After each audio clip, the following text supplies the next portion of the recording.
तीसरा डिस्कशन कर रहे हैं और कोशिश करेंगे इसको कंप्लीट करने के लिए। गोवर्धन लीला पर बात चल रही है और हम पहले से डिस्कस कर चुके हैं कि कैसे भगवान कृष्ण ने ब्रज के लोगों को, गायों को, सबको बचाने के लिए गोवर्धन पर्वत धारण कर लिया था और 7 दिन तक उन्होंने गोवर्धन धारण करके रखा। तो किस दिन गोवर्धन धारण किया था? तृतीया के दिन, भैया दूज के अगले दिन, यानी आज के दिन जो हम आज बात कर रहे हैं, आज के दिन तृतीया के दिन जो है धारण किया था और नवमी तक धारण करके रखा था, 7 दिन तक। और धारण करके रखा तो जब बिना मतलब लड़े हुए इंद्र से भगवान कृष्ण ने कोई प्रतिकार करने की कोशिश नहीं की। भगवान ने इंद्र पर कोई आक्रमण नहीं किया, कोई उस पर हथियार नहीं छोड़े, सुदर्शन चक्र नहीं छोड़ा। भगवान कर सकते थे, नहीं किया। तो यही बात फेमस हो गई भगवान की, यही बात फेमस हो गई। शिला जीवा गोस्वामी कह रहे हैं भगवान कृष्ण ने बिना लड़े दूर से ही, वो इंद्र बैठा हुआ है स्वर्गलोक में, भगवान कृष्ण ब्रज के अंदर है, दूर से ही भगवान कृष्ण ने बिना लड़े इंद्र को हरा दिया। मतलब कितनी कमाल की बात है।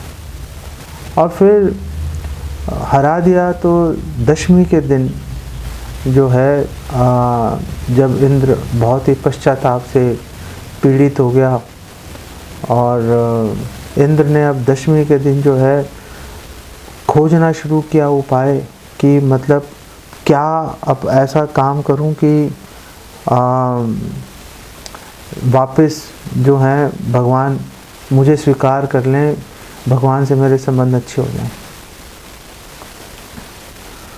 और दशमी के दिन ही उधर इंद्र ये सोच रहा था स्वर्ग में बैठ के, इधर भगवान कृष्ण जो है वो सारे ब्रज के लोग भगवान कृष्ण के लिए अलग अलग उपहार लेके आ रहे थे और भगवान कृष्ण के जो है सारे अंग सहला रहे थे, वो थकान दूर हो जाए, चूम रहे थे, चाट रहे थे भगवान कृष्ण को और बढ़िया से बढ़िया पकवान उनको खिला रहे थे ब्रजवासी के। मतलब कृष्ण ने कमाल ही कर दिया। तो फिर नंद महाराज ने सारे ब्रजवासियों को बताया कि इसमें कोई हैरानी की बात नहीं है और गर्ग मुनि ने बोला था कि ये बिल्कुल नारायण, भगवान नारायण की तरह सारी जो है कोई भी विघ्न आएगा, विपदा आएगी, कृष्ण ऐसे उसको पार कर जाएगा, सारी विपदाओं को ख़त्म कर देगा। सारे ब्रजवासियों ने बोला ये बात ठीक है। वो इस बात को मानने के लिए तैयार नहीं है बेसिकली कि मतलब कृष्णा भगवान है, परम भगवान है। वो कृष्ण को प्रेम करते हैं कृष्ण के कारण, कि कृष्ण सुंदर हैं, उनको अच्छे लगते हैं, कृष्ण को देखते सुध बुध भूल जाते हैं, उनके लिए बस ये पर्याप्त है। कृष्ण भगवान है करके प्रेम करना है वो उनके माइंड में नहीं आती। इसी को स्वाभाविक प्रेम या रागानुग प्रेम कहते हैं। रागानुग प्रेम में प्रवेश करने के लिए शिला रूपा गोस्वामी कह रहे हैं कि रागात्मिका भक्ति करनी पड़ेगी। किसी ब्रज के जो ब्रजवासी हैं उनके चरणों का अनुसरण करना पड़ेगा, उनकी आज्ञाओं का पालन करना पड़ेगा। तो कौन है ब्रजवासी? हमारे लिए ब्रजवासी हैं शिला प्रभुपाद, हमारे लिए ब्रजवासी हैं शिला भक्ति सिद्धांत सरस्वती ठाकुर, शिला प्रभुपाद, शिला भक्ति विनोद ठाकुर, शिला विश्वनाथ चक्रवर्ती ठाकुर, बलदेव विद्याभूषण, हमारे लिए ये ब्रजवासी हैं।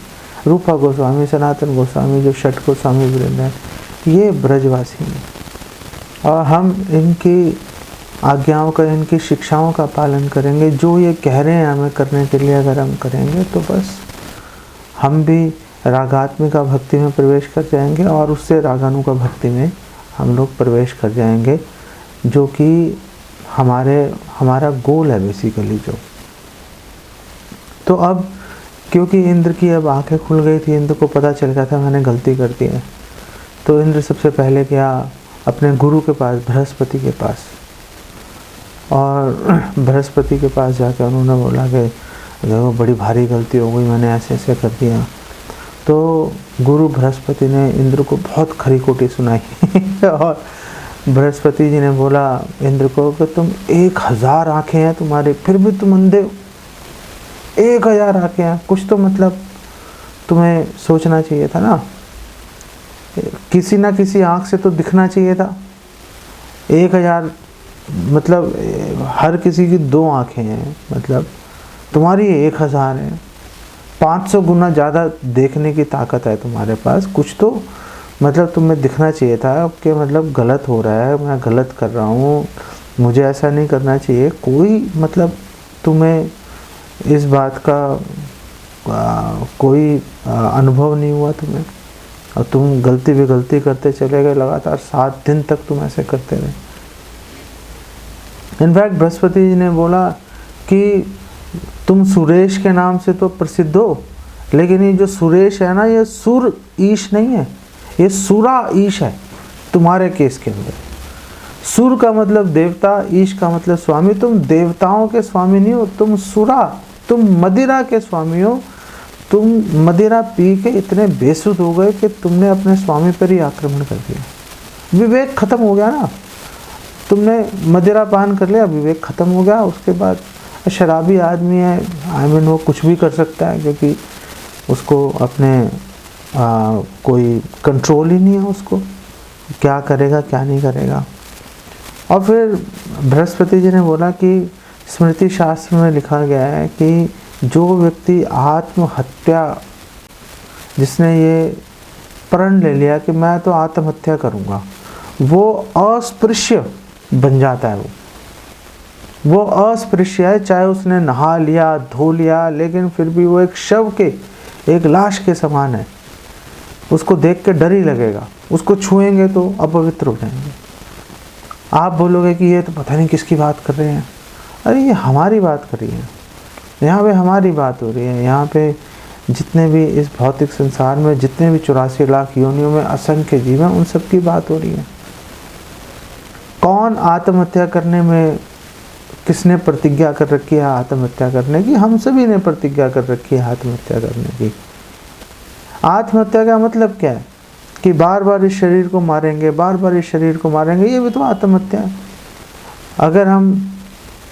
अगर हम समझदार होते तो हम फिर मतलब ऐसे काम करेंगे ना कि एक बार चलो अब एक शरीर मिला है, ये तो ख़त्म होगा ही, तो उसके बाद दोबारा से ये परिस्थिति का सामना नहीं करना पड़े। ये तो समझदारी वाली बात हो गई ना।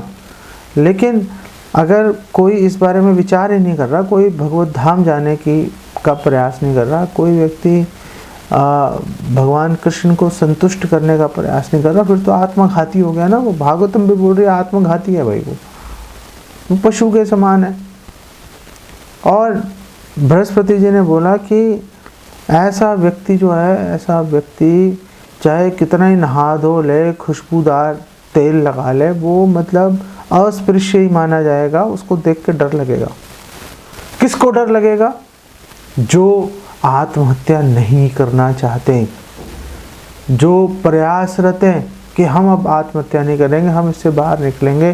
जो साधु हैं, जो वैष्णव हैं, जो भक्त हैं, उनको डर लगता है। जो भक्त हैं वो भोगी व्यक्ति को देखेंगे, डरेंगे। जैसे चैतन्य महाप्रभु किसी भी विषयी व्यक्ति को मिलने में कतराते थे। इनफैक्ट महाराज प्रताप रुद्र हैं, वो तो मतलब एक भक्त भी थे, भक्तों की सेवा भी कर रहे थे, लेकिन क्योंकि राजा थे, राजा विषयी होता है स्वभाव से, इसलिए चैतन्य महाप्रभु उनसे भी मिलने से कतरा रहे थे। राजा प्रताप रुद्र ने बोला मैं सब छोड़ के संन्यास ले लूँगा, भिखारी बन जाऊँगा, मुझे महाप्रभु के दर्शन करवाओ बस। वो सब सार्वभौम भट्टाचार्य, रामानंद राय सारे सोचते थे कि एक तो वैष्णव राजा बना हुआ है और मतलब सारी प्रजा को जगन्नाथ जी की सेवा में लगा रहा है, ये संन्यास ले लिया, कोई और आ गया वो इस तरह से वैष्णव नहीं हुआ तो कितना बड़ा नुकसान हो जाएगा। तो उनको समझाते रहते थे कि नहीं भाई हो जाएगा कुछ ना कुछ। उन्होंने कई तिकड़ में लड़ाई और इवेंचुअली जगन्नाथ रथ यात्रा के दिन चैतन्य महाप्रभु ने उनको अपने दर्शन दे ही दिए। वैष्णव अगर कोई प्रण कर लेंगे कि भाई इसको मिलवाना है भगवान से, तो फिर भगवान को मिलना ही पड़ेगा उससे। उसमें कोई संशय नहीं है, उसमें कोई संशय नहीं। इसलिए तो भक्तिविनोद ठाकुर बोल रहे हैं, कृष्ण से तुम्हार कृष्ण दीते पार, तुम्हारे शक्ति आछे। कि हे वैष्णव ठाकुर, कृष्ण आपकी संपत्ति है, आप किसी को दे सकते हो, कोई योग्यता का विचार नहीं है। कृष्ण एक वैष्णव को ये नहीं कह सकते देखो भाई वहाँ नहीं जाऊँगा, वैष्णव बोलेंगे नहीं वहाँ जाना है तो फिर भगवान को जाना पड़ेगा, उसमें कोई क्वेश्चन नहीं है, क्योंकि भगवान की संपत्ति है, भगवान उनके वशीभूत हैं, भगवान वो काम करेंगे ही करेंगे। जैसे नारद जी ने बोला नलकूबर मणिग्रीव को कि तुम्हें भगवान दर्शन देंगे, भगवान ने दर्शन दिए, भगवान को दर्शन देने ही पड़ेंगे। नलकूबर मणिग्रीव ने कोई ऐसा काम नहीं किया था अपने जीवन में कि भगवान के दर्शन प्राप्त हो। नारद मतलब नंग धड़ंग होकर नहा रहे थे, नारद जी ने श्राप दे दिया पेड़ बन जाओ, पेड़ बनने के डर से नारद जी के पैरों में गिर के नशे के अंदर धुत थे उस समय भी। बस उनका यही क्रेडिट है नलकूबर मणिग्रीव का कि नारद जी के चरणों में गिरे थे। और नारद जी ने बोला ओके भाई तुम्हें दर्शन मिलेंगे भगवान के, बस बात खत्म हो गई। भगवान को दर्शन देने पड़े, भगवान जो भक्त बोलेगा भगवान को वो काम करना ही पड़ेगा, भगवान को वो काम करना ही पड़ेगा। इसलिए जो वैष्णव है, वैष्णव जो विषय व्यक्ति को देख के डरता है, ये कहीं इसका प्रभाव मेरी चेतना पर, मेरे हृदय पर इसकी कोई ऐसी छवि ना ठहर जाए कि भगवान के स्मरण को छोड़ के इसकी बातों का ही ध्यान करता रहूं। बृहस्पति जी ने बोला कि जिन भगवान की शरण लेकर लोग सुरक्षा का अनुभव करते हैं, तुमने उन्हीं से बैर ले लिया भाई। मतलब निर्भय कैसे बनेंगे? भगवान कृष्ण की शरण लेकर निर्भय बनेंगे। और तुमने पीछे भी तो कितनी बार ली है, बार बार जाके उनके पैर पकड़ते हो, फिर उनसे लड़ाई शुरू कर देते हो, ये क्या तरीका है तुम्हारा भाई? और बृहस्पति जी ने बोला कि मतलब बिल्कुल ही गलत काम कर रहे हो। इंद्र ने बोला गलती हो गई, अब मतलब हो गई अब गलती, अब क्या करूं, अब पीछे तो जा नहीं सकता, अब तो बताओ करूं क्या? तो बृहस्पति जी ने बोला ब्रह्मा जी इसका उपाय करेंगे, ब्रह्मा जी के पास जाओ। तो ये दशमी के दिन सारी बातें चल रही हैं। तो अब जो इंद्रदेव हैं वो ब्रह्मा जी के पास पहुँचे और उन्होंने बोला कि प्लीज़ ऐसे ऐसे हो गया, आप मेरी हेल्प करो। तो ब्रह्मा जी ने बोला यार तू इतना पढ़ा लिखा आदमी है, समझदार, और जो पंडित हैं, जो ब्राह्मण है, जो देवता हैं उनका तो राजा है, उनका तो स्वामी है, मतलब फिर भी तूने इतनी बड़ी गलती कर दी, इतना बड़ा अपराध कर दिया जिसका उपाय ही नहीं सूझ रहा, और ऐसा तूने काम कर दिया कि साधु लोग तो तुम्हारा तिरस्कार करेंगे ही, जो तुमने किया उसको सुनेंगे भी नहीं, पहले ही कानों पे हाथ रख लेंगे, अरे ऐसा कैसे हो सकता है, ऐसा कौन करेगा, सुनना भी नहीं चाहेंगे।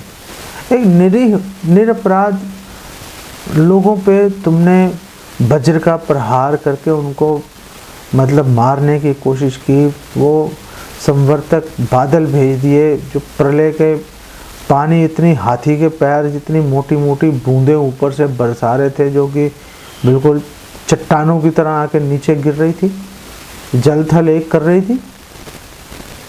हवाएं तुमने ऐसी चलाई, प्रलय की हवाएं कि जो सामने आएगा उड़ के खत्म हो जाएगा। कौन साधु है जो तुम्हारी बात को सुनेगा? वो पहले ही अपने कान बंद कर लेंगे। लेकिन चलो तुम मेरे पास आ गए कि अब आप कोई उपाय बताओ। अब प्रॉब्लम ये है कि मैं भी जो गलती तुमने की है मैं भी कर चुका हूँ वो गलती। प्रॉब्लम ये है कि मैं भी वो गलती कर चुका हूँ। मैंने भी भगवान कृष्ण की महिमा को जो है चेक करने के लिए, जांचने के लिए, मैंने भी उनके साथ एक अनुचित हरकत कर दी थी, ग्वाल बाल को चुरा लिया था मैंने।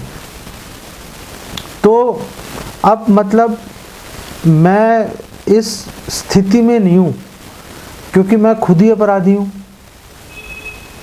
अगर मैं तुम्हारे साथ गया भगवान कृष्ण के पास, मैं बोलूँगा कि ये इंद्र ने चलो गलती हो गई माफ़ करो, वो बोलेंगे चोर का गवाह बन के दूसरा चोर आ गया है, तुम्हारी बात क्यों सुनूं, तुमने भी तो ऐसे ही किया था, तुमने भी ऐसे ही किया था, मेरे सारे तुमने ग्वाल बाल भी चुरा लिए, बछड़े भी चुरा लिए तुमने, मतलब छोटे छोटे निरी। तुमने ये नहीं सोचा कि उनकी ग्वाल बालों की माँ का क्या होगा, वो गायों का क्या होगा, वो तो विरह से तड़प तड़प के मर जाएंगी। तुम्हें एक क्षण भी विचार नहीं आया इस बात का। 1 साल तक मैं जो है उनको अपना विस्तार करके मैंने किसी तरह से काम चलाया, तुम्हें बिल्कुल ध्यान नहीं आया इस बात का, और अब तुम इसकी पैरवी करने आ गए इंद्र की। तो ब्रह्मा जी ने कहा भाई मैं तो जा नहीं सकता, मैं जाऊंगा तो तुम्हारा बनता काम बिगड़ जाएगा तो मेरे को तो छोड़ो। तो इंद्र ने बोला मतलब अब मेरे गुरु जो बृहस्पति हैं वो नहीं जा रहे, आप जाने को तैयार नहीं हो, मतलब क्या करूं, कुछ तो कोई तो रास्ता दिखाओ। तो ब्रह्मा जी ने बोला देखो भगवान कृष्ण को 2 ही चीज़ें प्रिय हैं, गो ब्राह्मणिताय च। और पूरा भगवान कृष्ण 24 घंटे इसी बारे में सोचते रहते हैं कैसे गायों का और ब्राह्मणों को संतुष्ट किया जाए, कल्याण किया जाए। तो गायों को सहलाना, खुजलाना, कंडूयन, उनको भोजन कराना, उनकी प्रदक्षिणा करना, ये सारे काम से जो है भगवान कृष्ण प्रसन्न हो जाते हैं। तो तुम अगर भगवान कृष्ण से क्षमा चाहते हो तो सुरभि के पास जाओ, सुरभि के पास जाओ। वो सुरभि जो है वो अगर भगवान कृष्ण को बोलेगी कि इसको क्षमा कर दो तो फिर वो मना नहीं कर पाएंगे। ये आखिरी हथियार है, अब तुम देख लो क्या करना है। तो इंद्र ने बोला अच्छा भाई ठीक है। तो पता नहीं अब जो सुरभि माता सुरभि है मेरी बात मानेंगे कि नहीं मानेंगे। और जब इंद्र माता सुरभि के पास गया तो माता सुरभि ने एक ऐसी बात बोली, पूरा जीवन हिलाने वाली बात बोली उन्होंने। तो इंद्र ने बोला ब्रह्मा जी को कि अब पता नहीं माता सुरभि, सारे लोग जहाँ जा रहा हूँ सब मुझे गालियाँ दे रहे हैं, हर व्यक्ति मेरी निंदा कर रहा है, मुंह के ऊपर निंदा कर रहा है, और मैंने काम भी ऐसा किया, चलो मान लेता हूँ। लेकिन अब मैं माता सुरभि के पास जाऊँ, उन्होंने भी मना किया, तो फिर क्या करूँगा। उनको मैं किसी तरीके से आपके पास ले आता हूँ, आप उनको बोलोगे तो आपकी बात नहीं काटेंगे। ब्रह्मा जी ने बोला चलो ठीक है ले आओ, अगर वो नहीं मानेंगे मेरे पास ले आना। तो इंद्र जो है अब माता सुरभि के पास गए और उन्होंने बोला प्लीज़ आप जो है ऐसे ऐसे हो गया, अब आप जो है भगवान कृष्ण को आप मना लीजिए मेरे बिहाफ पर कि चलो इंद्र से गलती हो गई, आप माफ़ कर दीजिए। तो पहले तो माता सुरभि ने भी इंद्र को काफ़ी भला बुरा बोला कि तुमने मेरे स्वामी के प्रति ऐसा कैसे कर दिया, और फिर मेरे पास ही आ गए। तो इंद्र ने बोला चलो आप भगवान कृष्ण के पास नहीं जाना चाहते, ब्रह्मा जी के पास तो चल लो, वो भी आपसे मिलना चाहते हैं। तो अब माता सुरभि ने बोला ओके फाइन चलती हूँ मैं। तो ब्रह्मा जी के पास आए, ब्रह्मा जी ने बोला प्लीज़ जरा चले जाओ, इसको ले जाओ भगवान कृष्ण के पास ले जाओ और बोलो कि क्षमा कर देंगे। अब जो माता सुरभि हैं आप ब्रह्मा जी की बात नहीं काट सकती, तो उन्होंने बोला ठीक है वेल चलती हूँ। तो ये सारी बातें जो हैं, ये सारी बातें दशमी के दिन हुई। फिर अब अगले दिन एकादशी आ गई। तो एकादशी के दिन माता सुरभि इंद्र के साथ में, इंद्रदेव के साथ में गोवर्धन पर्वत की ओर चली। और उस दिन भगवान कृष्ण भी पता नहीं कितने दयालु हैं। भगवान कृष्ण ने कोई जमघट इकट्ठा नहीं किया, बल्कि भगवान कृष्ण ने उस दिन बलराम जी साथ नहीं आए। कुछ ना कुछ ऐसा उन्होंने तिक्रम लड़ाई कि बलराम जी साथ में नहीं आए। भगवान कृष्ण के सखा थे। भगवान कृष्ण ने ऐसा काम बताया, वो गायों को चराने के लिए वो सारे गायें और बाल ग्वाल सब वो दूर कहीं चले गए। अब भगवान कृष्ण अकेले बैठे हुए हैं गोवर्धन पर्वत के पास। तो सुरभि, माता सुरभि जो है इंद्रदेव के साथ जो है पहुंची। दूर से उन्होंने देखा गोवर्धन पर्वत को और दूर से उन्होंने भगवान कृष्ण को देखा। तो सुरभि, माता सुरभि ने इंद्र को बोला, ये जो सामने तुम्हें एक बादल सा दिख रहा है, ये बादल नहीं है, ये गोवर्धन पर्वत है। और ये तुम्हें गोवर्धन पर्वत का एक हिस्सा चमकता हुआ बहुत ही नवीन नूतन लग रहा है, ये गोवर्धन नहीं है, ये भगवान कृष्ण वहाँ पे बैठे हुए। और इंद्र ने बोला कि चलो चलो, आप साथ चलो, आप साथ चलो। तो माता सुरभि ने बोला, देखो पहली बात यह है कि भगवान कृष्ण कितने दयालु हैं। भगवान कृष्ण ने तुम्हें शर्मिंदगी से बचाने के लिए, कि तुम लज्जित ना अनुभव करो, भगवान कृष्ण जो है, देखो बलराम जी को भी नहीं लेके आए, सारे सखाओं को भी भेज दिया, एकांत में बैठे हैं।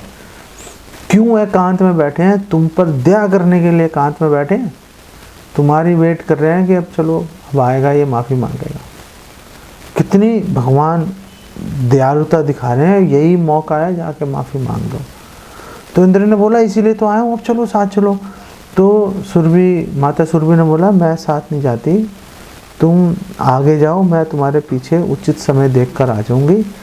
और उस समय माता सुरभि ने ये बात बोली, जो कि बहुत ही महत्वपूर्ण बात है, आप सारे भक्तों के लिए समझो कंठहार है ये बात। और माता सुरभि ने बोला, स्वयं अपराधयति कुरुते, कि अगर आपने अपराध किया है, अगर आपने अपराध किया है, प्रभुम अभी तन मार्जने सहायम या, तो उसका निदान करने के लिए, कि आपसे किसी व्यक्ति के प्रति अपराध हो गया, तो उसका निदान करने के लिए आप किसी समर्थ व्यक्ति को, किसी महान व्यक्ति को उसके सामने मत लेके जाओ। जनरली तो हम यही बोलते हैं ना, अगर दो वैष्णव का आपस में मतभेद हो गया, तो चलो बीच में के थर्ड गुरु को या किसी वरिष्ठ वैष्णव को डाल दो, और वो जाके वो समस्या सुलझा देंगे। यहाँ पर सुरभि देवी कह रही है, मत करो। सुरभि देवी कह रही है कि स्वयं अपराधयति कुरुते प्रभु अभी तन मार्जने सहायम या, जो किसी महान व्यक्ति की, किसी समर्थ व्यक्ति का जो सहायता लेता है कि चलो अब बात को निपटाओ, तस्येदम परशक्ते दर्शनम, तो ये तो उस व्यक्ति जो महान व्यक्ति है, तीसरा व्यक्ति जिसको बीच में डाला, ये तो उसकी समर्थता का, उसकी शक्ति का प्रदर्शन है। अथ नैवम दैन्यस्य, इसमें दीनता कहाँ है? जिसने अपराध किया था उसकी दीनता कहाँ पर है? उसकी दीनता तो दिख नहीं रही। अब मैंने किसी वैष्णव के प्रति अपराध कर दिया, अब मैंने किसी, पहली बात है कि सोच ही लिया, ये भी बड़ी बात है कि मेरे से गलती हो गई, लोग तो सोचते ही नहीं। अब मैंने किसी वरिष्ठ वैष्णव को, गुरु को बीच में डाल दिया कि आप प्लीज़ सुलह करवा दो, उनको बोलो मुझे माफ़ कर दें। तो वो तो अब संकोच से, अगर वो जो महान, जो वरिष्ठ वैष्णव है उनको बोलेंगे, वो तो संकोचवश माफ़ कर ही देंगे, उसमें क्या है? ये तो उसकी शक्ति का प्रदर्शन हो गया ना। आपकी दीनता कहाँ पर है? आपकी दीनता तो दिखाई नहीं दी उसमें। वो जो वैष्णव है जिसके प्रति अपराध किया था, वो बोलेगा भाई इसमें इसकी दीनता कहाँ पर है? ये तो चलो इनके कहने पे मुझे करना ही पड़ा। तो बात पूरी तरह नहीं निपटती, निपट जाती है। पहले एक दूसरे की शक्ल देखने के लिए तैयार नहीं हो रहे थे, अब कम से कम एक दूसरे की शक्ल देखने के लिए तैयार हो गए, चलो बात हो गई, लेकिन दीनता तो अभी तक नहीं दिखाई दी।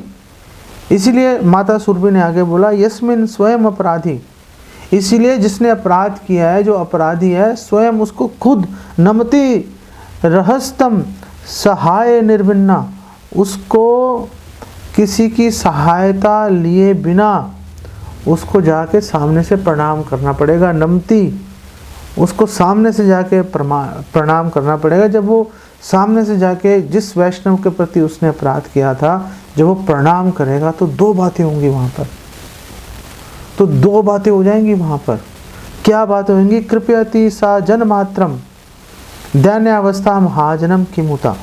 उसमें क्या होगा? जो कृपा शक्ति है भगवान की, कृपा शक्ति जो अपराधी है और जिसके प्रति अपराध किया, दोनों कृपा शक्ति से आविष्ट हो जाएंगे।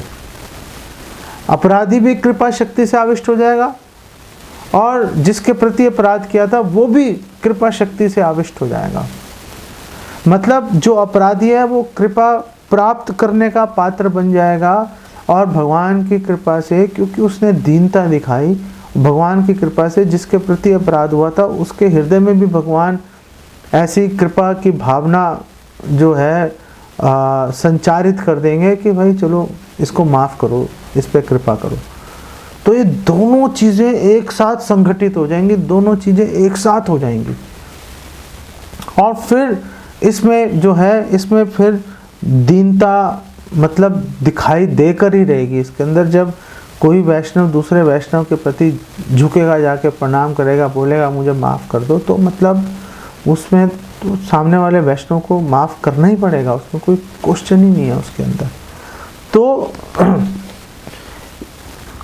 अगर किसी दूसरे वैष्णव के साथ मनमुटाव हो जाए तो जो झुकेगा वो श्रेष्ठ माना जाएगा।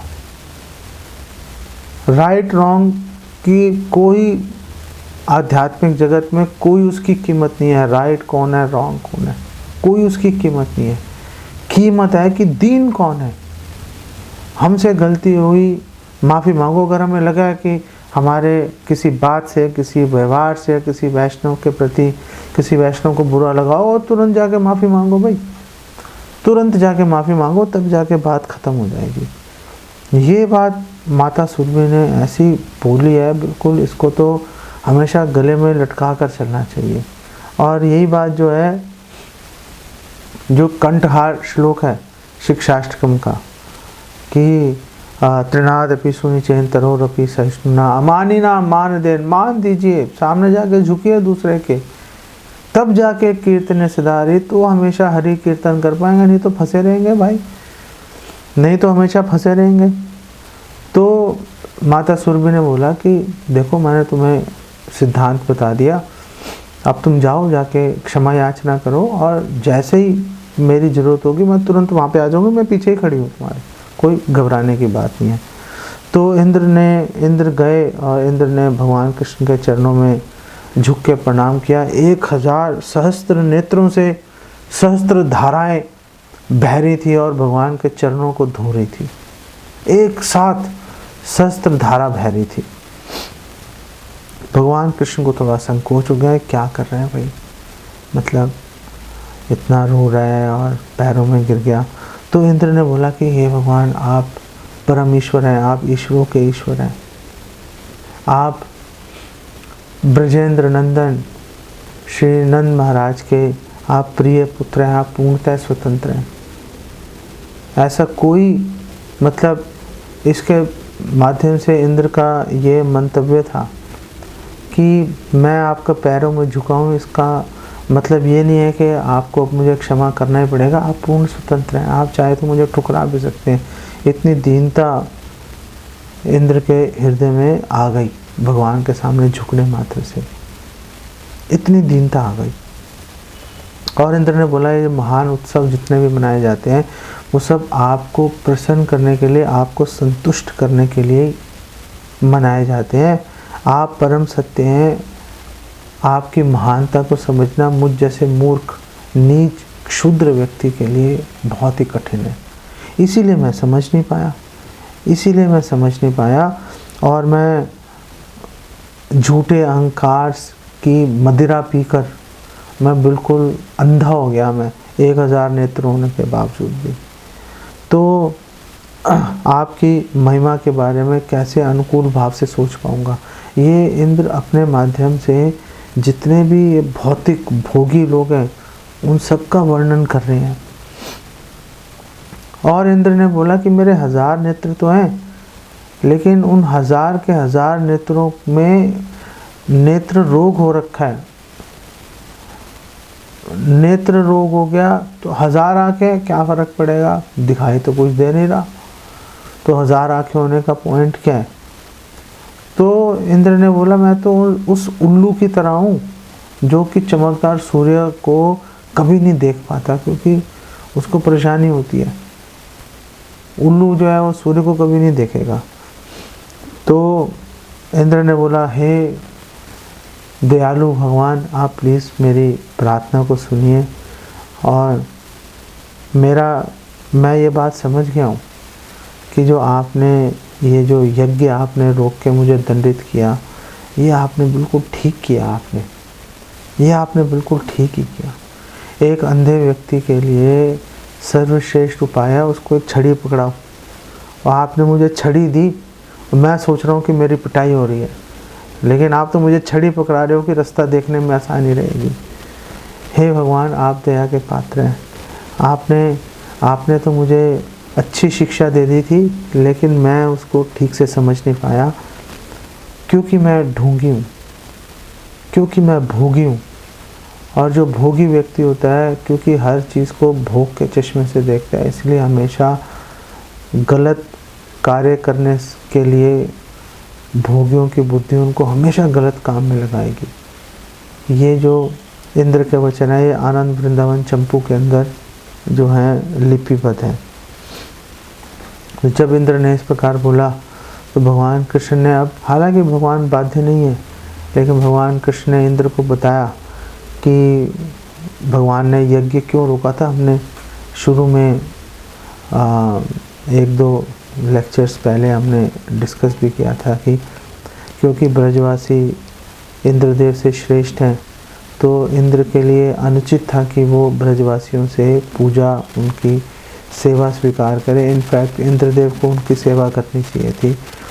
तो इंद्रदेव को उस गलती से जो वो अपराध कर रहे थे ब्रजवासियों के प्रति, उससे बचाने के लिए भगवान कृष्ण ने इंद्र यज्ञ को रुकवाया था। यही बात भगवान कृष्ण ने इंद्रदेव को यहाँ पर बोली कि मैंने तो तुम्हें वो अपराध से बचाने के लिए तुम्हें किया। क्यों किया भगवान ने ऐसा? 2 कारण है उसके पीछे। पहली बात है कि भगवान को मर्यादा अतिक्रमण बिल्कुल अच्छा नहीं लगता, और भगवान ने बोला है कि अगर मर्यादा अतिक्रमण मेरी भुजाएं भी करेंगी, उनको भी कटवा दूंगा।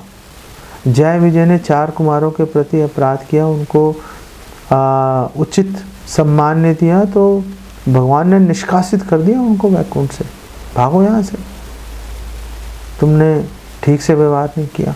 और फिर भगवान ने बोला 4 कुमारों से, अगर आप आज्ञा करोगे तो इनको सजा पूरी होने पे वापस वैकुंठ में आने दूंगा। अगर आप बोलोगे नहीं आने देना जी इनको, इसने हमें बड़ा परेशान किया, तो नहीं आने दूंगा, फिर बात खत्म हो जाएगी। 4 कुमार पहले लज्जित हो रहे थे कि मतलब हमने भगवान की सेवा करनी थी, हमने भगवान को किस काम में लगा दिया कि भगवान को ऐसी बातें बोलनी पड़ी कि मैं अपनी भुजाएं कटवा लूँगा, आप आज्ञा करोगे तो इनको आने दूंगा। हम आज्ञा करेंगे?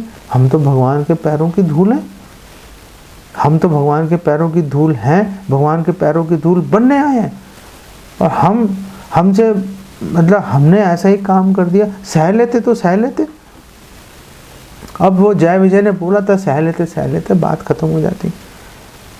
तो भगवान जो है मर्यादा अतिक्रमण सहन नहीं करते। जैसे दुर्वासा मुनि है, दुर्वासा मुनि ने महाराज अम्बरीश को मारने का प्रयास किया, तुमने मेरा उचित सम्मान नहीं किया। तो महाराज अम्बरीश महान वैष्णव है, सारी इंद्रियां उन्होंने भगवान की सेवा में लगा रखी हैं, और भगवान कृष्ण जो है उन्होंने महाराज अम्बरीश को बचाने के लिए पूरी ताकत झोंक, सुदर्शन चक्र भेज दिया, और दुर्वासा मुनि को वहाँ से भागना पड़ा अपने प्राण बचाकर, और बाद में महाराज अम्बरीश से क्षमा मांगनी पड़ी उनको। भगवान को मर्यादा अतिक्रमण अच्छा नहीं लगता भगवान को। और दूसरी बात यह है कि इंद्रदेव जो है वो देवताओं के स्वामी, देवताओं के राजा हैं, पूरा सृष्टि का लालन पालन, सारा संचालन उसका देख रहे हैं वो। अब अगर वो मर्यादा अतिक्रमण करेंगे, अगर वैष्णवों का, साधुओं का, भक्तों का अपमान करेंगे, उनको उचित सम्मान नहीं देंगे, तो फिर तो जो राक्षस हैं, जो दैत्य हैं, वो ज़्यादा बलवान हो जाएंगे और उनको वहाँ से भगाना पड़ेगा। उनको जो इंद्र है, इंद्र लोग छोड़ के भागना पड़ेगा वहाँ से। तो ऐसी नौबत नहीं आए, ऐसी स्थिति ना खड़ी हो। उसको रोकने के लिए, इंद्र को ऐसी कठिन परिस्थिति का सामना ना करना पड़े, इसलिए भगवान ने जो है ये इंद्र यज्ञ रुकवा के इंद्र की सहायता की। तो और भगवान कृष्ण ने इंद्र को बोला कि अगर देवी देवताओं अगर देवी देवताओं की इसीलिए उपासना करनी चाहिए कि उनके पास इतनी महान शक्तियाँ और महान सुविधाएं, सुख सुविधाएं हैं, तो फिर तो शराबी कबाबियों की भी पूजा करनी चाहिए, क्योंकि शराबी को शराब का अभिमान होता है, कबाबी को जो है वो जो मांसाहारी व्यक्ति है वो यही सोच के खुश रहता है, मैंने फलाना मांस खा लिया, मैंने फलानी जगह गया था, वहाँ पे बड़ा नंबर 1 का वहाँ पे नॉन वेज मिलता है, मैं वहाँ पे गया, मैंने वहाँ पे खाया, मैंने यहाँ गया, मैं यहाँ पे खाया। फिर तो ऐसे लोगों की भी पूजा करनी चाहिए, तो तुम्हारे पास सुख सुविधाएं ज़्यादा हैं, तुम्हारी आयु ज़्यादा है, इसका मतलब ये नहीं है कि तुम पूजा के हकदार हो गए। पूजा के हकदार तुम्हारे गुणों से, तुम कितना अच्छे से भक्ति कर रहे हो उससे निकल के आएगी, अदरवाइज नहीं आएगी। और फिर भगवान कृष्ण ने आखिर में उनको आश्वासन दिया कि देखो, तुम्हें मुझसे डरने की ज़रूरत नहीं है, मैं तो तुम्हारी रक्षा के लिए हूँ, मैं तो देवताओं की रक्षा करता हूँ ना, मुझसे डरने की क्या ज़रूरत है। मैं तो हमेशा, तुम कुछ भी करोगे, हमेशा तुम्हारी रक्षा के बारे में सोचूंगा। अब तुम्हारे में गर्व दिख रहा था, उससे तुम्हें नुकसान हो सकता था, मैंने उस गर्व को जो है जड़ से निकालने के लिए तुम्हारा यज्ञ रुकवा दिया। तो इसमें भी मैंने तुम्हारी सहायता की है, मुझसे कोई डरने की ज़रूरत नहीं है। तो अब इंद्र थोड़ा सा शांत हुआ, ओह चलो बच गया। तो फिर जब ये बात यहाँ तक पहुँच गई तो फिर अब माता सुरभि वहाँ पर आ गई, और माता सुरभि ने आके भगवान कृष्ण को प्रणाम किया। और फिर माता सुरभि ने भगवान कृष्ण को एक प्रार्थना की। तो माता सुरभि ने क्या प्रार्थना की उसके बारे में अब एक आखिरी डिस्कशन लगता है और करेंगे, और फिर इसको गोवर्धन का जो लीला है हम पूरा उसको कंप्लीट कर लेंगे।